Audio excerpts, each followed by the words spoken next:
Radio एक्टिवता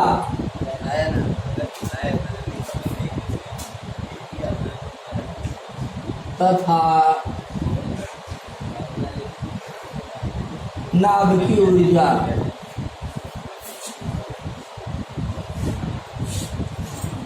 ये पढ़ना है हम लोगों को। हाँ, केमिस्ट्री का नया चैप्टर है।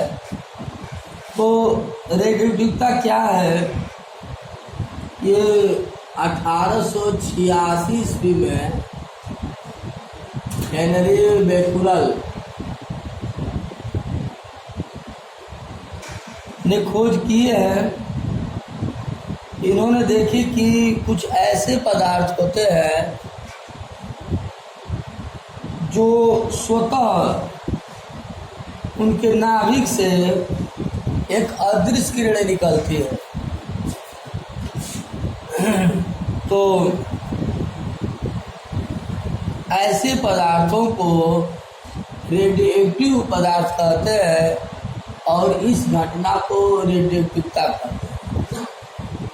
तो लिख लीजिए, ऐसे पदार्थ जो स्वतः ही अपने नाभिक से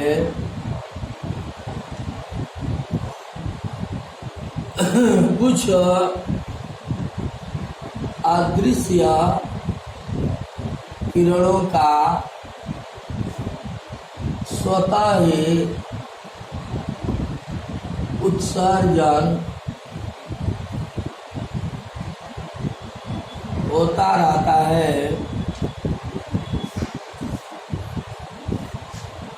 तो इस प्रकार के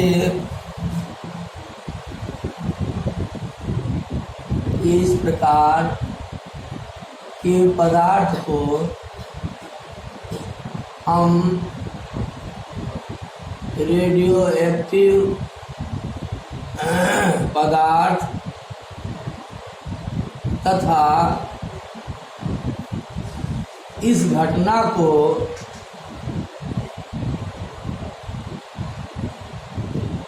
हम रेडियो एक्टिवता कहते हैं।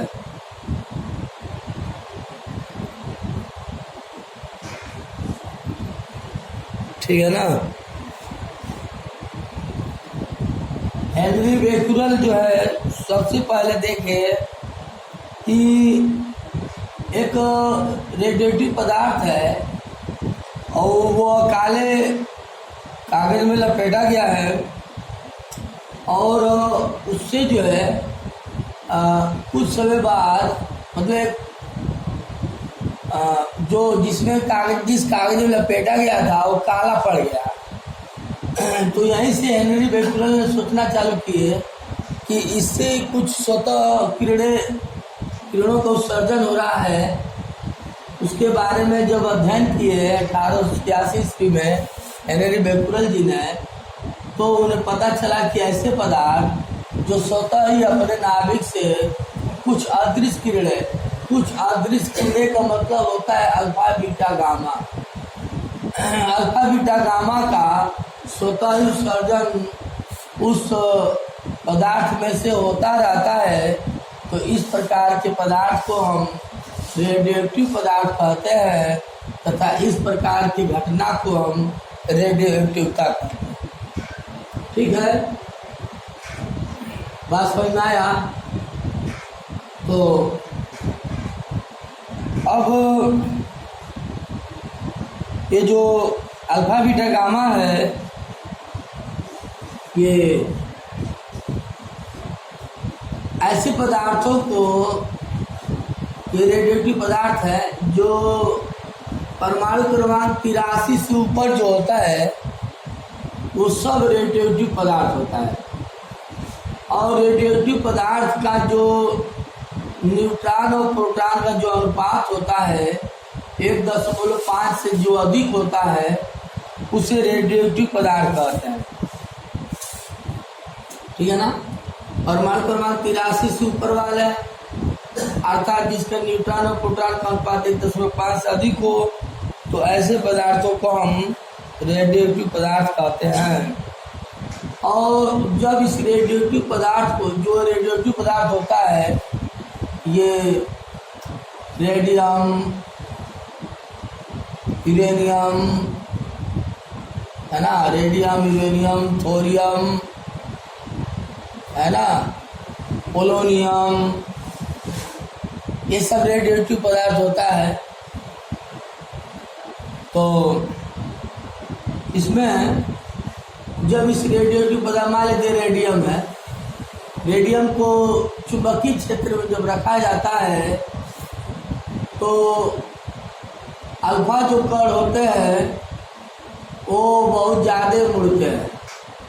इसका मतलब अल्फा कण में द्रव्यमान ज़्यादा होता है बीटा कणों की तुलना में। ये बीटा कण ऐसे है, ये थोड़ा कम मुड़ा है, बीटा कण है, ये ज़्यादा मुड़ गया है। इसका मतलब अल्फा कण में जो द्रव्यमान होता है ज़्यादा होता है, और गामा कण में कोई द्रव्यमान नहीं होता है, वो सीधे निकल जाता है। ठीक है ना। तो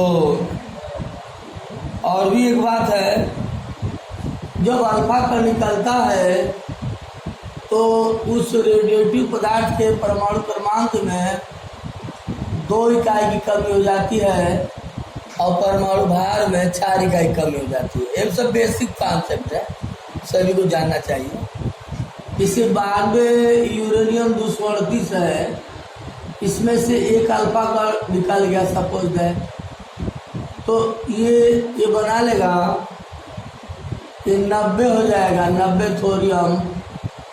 अब इसमें से 2 इकाई की कमी हो गई तो 90 हो गया, और इसमें से 4 इकाई की कमी हो गई तो 234 हो गया। 90 थोरियम बना लेता है।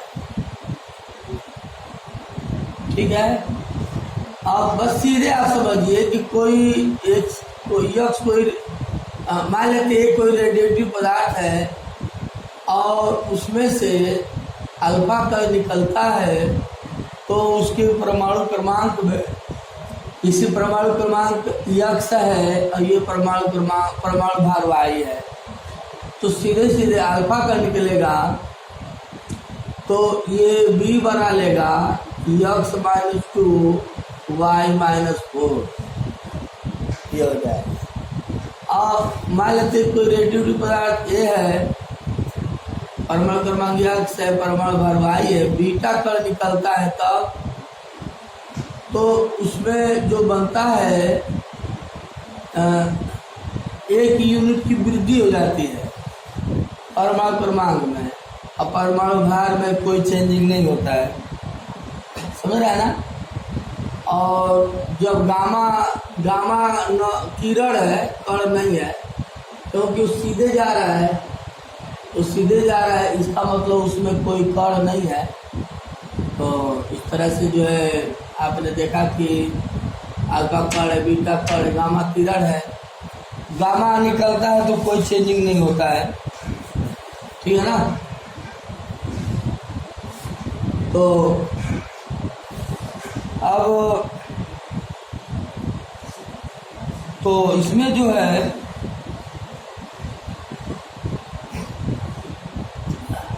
हाँ, ये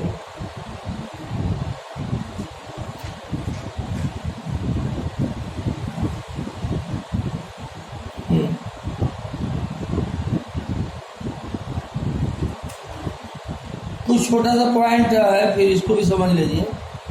ये अल्फा जो कण है या किरण है, कण भी बोल सकते हैं, किरण भी बोल सकते हैं। जब अल्फा कण का जो वेग होता है वो प्रकाश के वेग का 1/10 गुना होता है। अल्फा कण का जो वेग, प्रकाश का वेग 3 × 10 = 8 मीटर/सेकेंड होता है। तो ये प्रकाश का चाल है। प्रकाश की चाल है और अल्फा कण की चाल इससे कम होता है, थोड़ा सा ये 7 हो जाएगा। हाँ, 1/10 कम होता है। और ये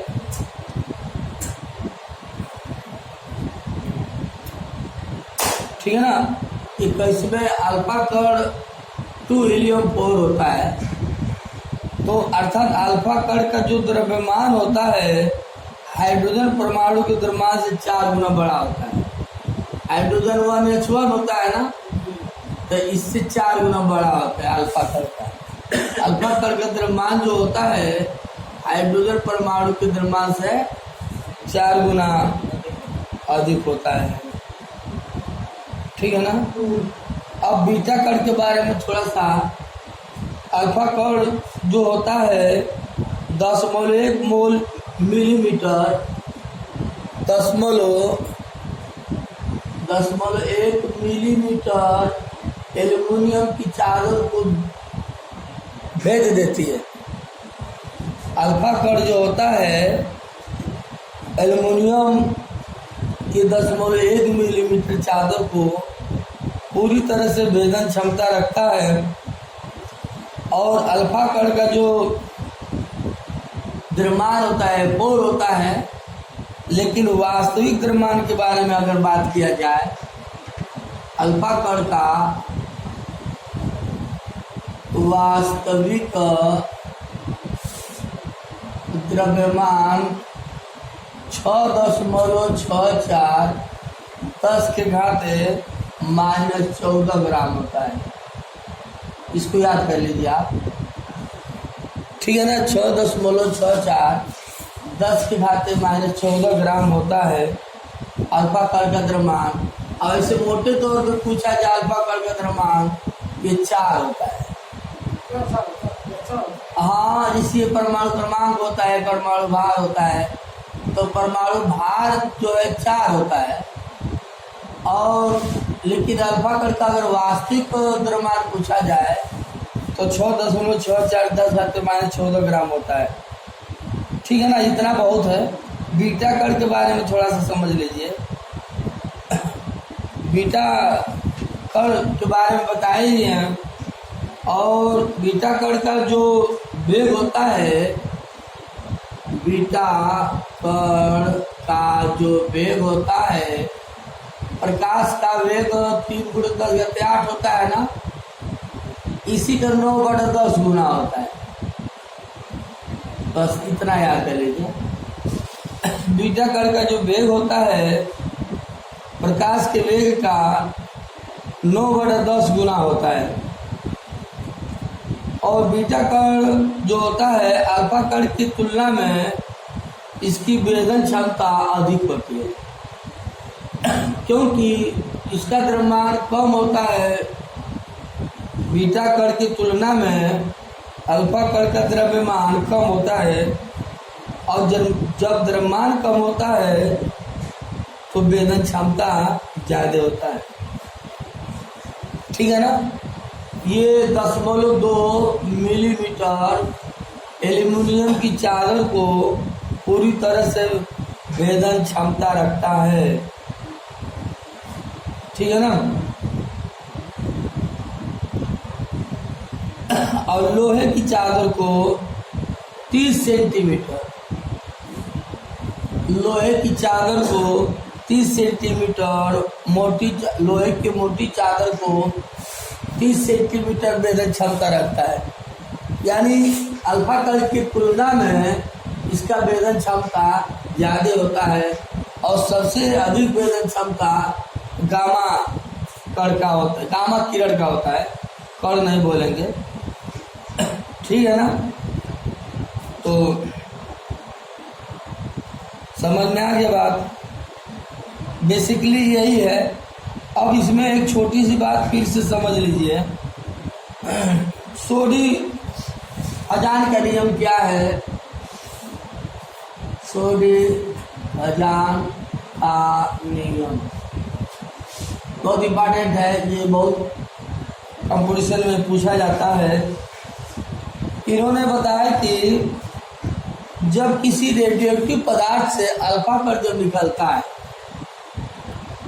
तो जो नया रेडियोएक्टिव पदार्थ बनता है वह आवर्त सारणी में बाईं ओर चला जाता है।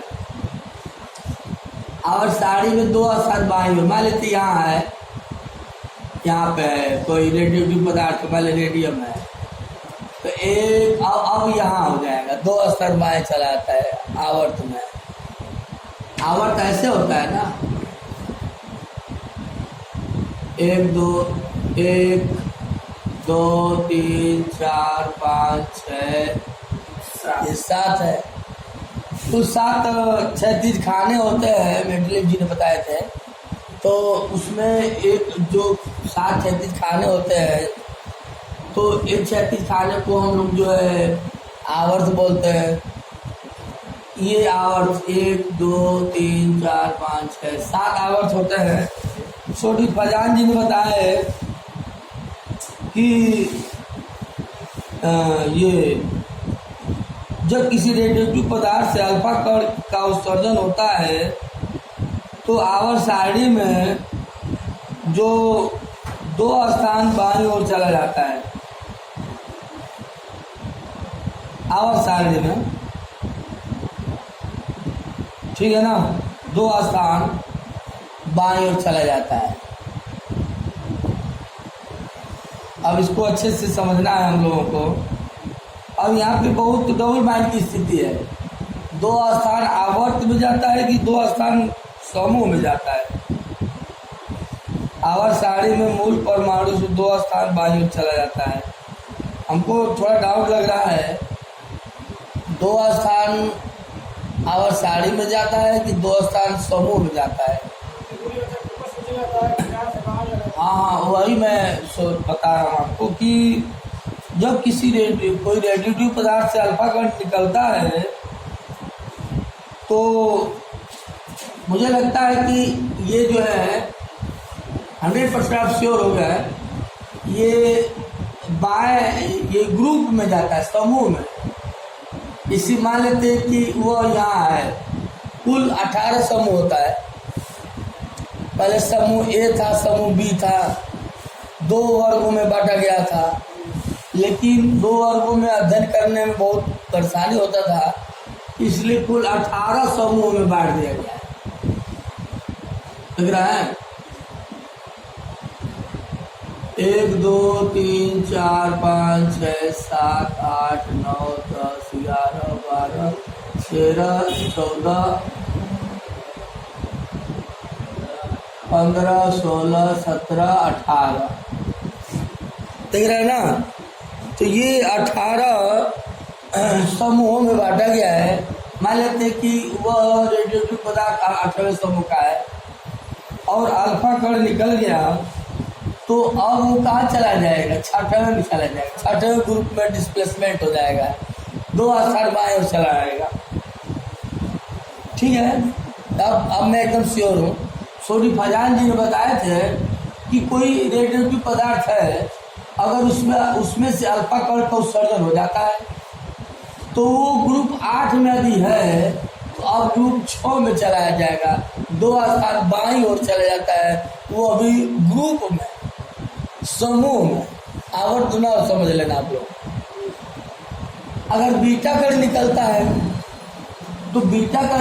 है तो मान लेते हैं वो 4थे ग्रुप का है रेडियोएक्टिव पदार्थ, तो 1 स्थान दाईं ओर चला जाएगा, 5वें में चला जाएगा। याद कर लीजिए, बहुत बढ़िया चीज़ है। सोडी फजान जी ने बताए थे कि जब किसी रेडियोएक्टिव पदार्थ से अल्फा कण निकलता है तो वह 2 स्थान बाएं खिसकता है, वो अभी वर्ग में, समूह में, ग्रुप में। यदि बीटा कण निकलता है तो वो 1 स्थान दाहिने ओर चला जाता है। ये सोडी फजान जी ने बताए थे, ये हम लोग समझ में हम लोग को आ गया। अब 5-6 मिनट और आपको समझना है। रेडियोएक्टिव पदार्थ जो होता है उसका अर्ध आयुकाल के बारे में हम आयु काल क्या होता है, half life period, half life period क्या होता है। यदि कोई रेडियो एक्टिव पदार्थ आधी मात्रा विघटित होने में, आधी मात्रा विघटित होने में जो समय लगता है, समझ रहे हैं, कोई भी रेडियोएक्टिव पदार्थ आधी मात्रा विघटित होने में जितना समय लगता है उसी समय को हम क्या बोलते हैं, आवर्तन काल। ठीक है, समझ में आ गई बात। अब मान लेते हैं कि कोई रेडियोएक्टिव पदार्थ है, चलिए बाद में यूरेनियम 238 को ही मान लेते हैं, ये कोई रेडियोएक्टिव पदार्थ है और इसकी प्रारंभ में मात्रा N0 है, ठीक है ना। इतना याद रहे कि कोई भी रेडियोएक्टिव पदार्थ है, अल्फा बीटा गामा कर्ण निकलते निकलते निकलते कभी भी रेडियोएक्टिव पदार्थ की मात्रा 0 नहीं होगी, कुछ न कुछ भाग जरूर रहेगा। तो मान लेते हैं कि शुरू में 92 यूरेनियम 238 की प्रारंभिक मात्रा N0 है और इसकी कुछ समय बाद आधी मात्रा कुछ मात्रा विघटित हो जाता है, तो शेष बची मात्रा N है। ये प्रारंभिक मात्रा है रेडियोएक्टिव पदार्थ की प्रारंभिक मात्रा, और ये रेडियोएक्टिव पदार्थ की शेष बची मात्रा। तो N बराबर N0 1/2 to the power N होता है, जहाँ N बराबर T में T हाफ से भाग कीजिए। ध्यान दीजिए, ये क्या है कि प्रारंभिक मात्रा N0 है, कुछ समय बाद मात्रा विघटित हो गया, अल्फा बीटा गामा का निकल गया, तो शेष बची मात्रा N है। तो N बराबर N0 और 2 टू द पावर N होता है, जहाँ N0 शेष प्रारंभिक मात्रा है, 1/2 टू द पावर N है, जहाँ N क्या होता है, पूरे समय में और काल से भाग कर देंगे तो वो संख्या आ जाएगा। संख्या मान लेते हैं कि मान लेते 1580 वर्षों में आधी मात्रा विघटित होता है, और काल मान लेते हैं कि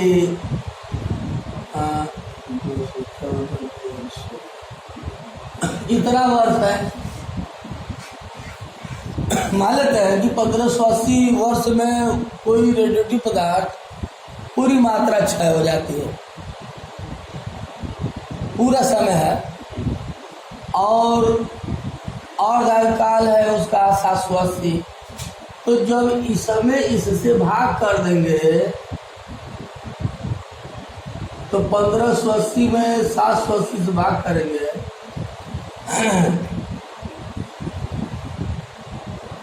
है ना, ये 9 कर दीजिए, कितना बार में जाएगा, 2 सते कितने बार में जा रहा है, 2 बार में, 2 0 0 2 18 2 14 15, 2 बार में। यानी इसका ये जो आया है T/T हाफ, यही संख्या हो गया, यानी क्या संख्या, पूरे समय में और काल से भाग कर देंगे तो पहली बार में, दूसरी बार में, ये दूसरी बार है, इसी तरह तीसरी बार, ये यानी जो है संख्या है। तो इस तरह से ये फार्मूला बन गया है N बराबर N0 1/2 to the power N, जहाँ N बराबर T/T हाफ है, यानी सीधे सीधे आप कह सकते हैं यहाँ से T बराबर N गुणे T हाफ, ये फार्मूला ये बन गया T गुणे T हाफ, और दूसरा फार्मूला ये बन गया और बस 2 मिनट का और कहानी है। फिर इसके बाद ये